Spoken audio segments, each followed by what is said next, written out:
आहात डिजिटल इंडियाचे digital news.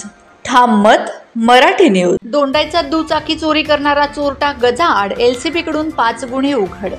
Dondaicha दुचाकी चोरी करणारा मालपूरचा दुचाकी चोरट्यास एलसीबीने गजाआड करत 3,45,000 रुपये किमतीच्या 7 दुचाकी जप्त करत 5 गुन्हे उघड केले आहेत।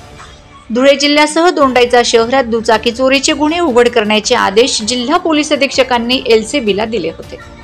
त्या माध्यमातून एलसीबीने चोरीचे गुन्हे उघड केले आहेत। खुशाल उर्फ दादू परमेश्वर गोसावी वय 19 वर्ष राहणार मालपूर शिंदखेडा असे ताब्यात घेतलेल्या दुचाकी चोरट्याचे नाव असून त्याने दुचाकी त्याच्या इतर 2 साथीदारांसह चोरी केल्याची कबुली दिली।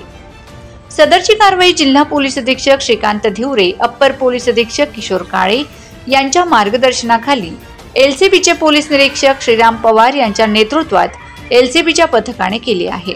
ठाम मत मराठी न्यूज साठी Sopan Desale, Dhule. Yes roll sir. Dondaicha police ठाणे हद्दीतनं मोटरसायकल चोरी झालेल्या होत्या व त्या अनुषंगाने गुन्हा दाखल होता।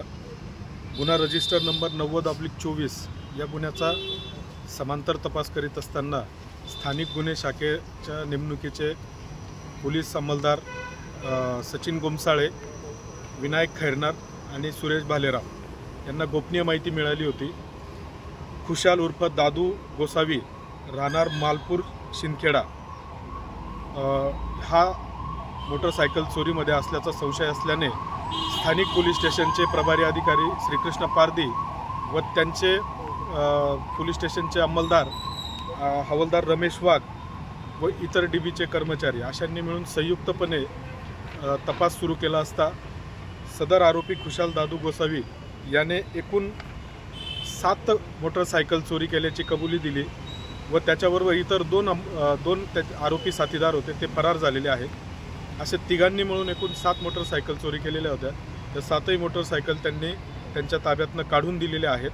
त्या मोटरसायकलमध्ये एक बुलेट, त्याचप्रमाणे 2 पल्सर व इतर कंपनीच्या गाड्या आहेत। एकूण 3,45,000चा मुद्देमाल आपण जप्त केलेला आहे।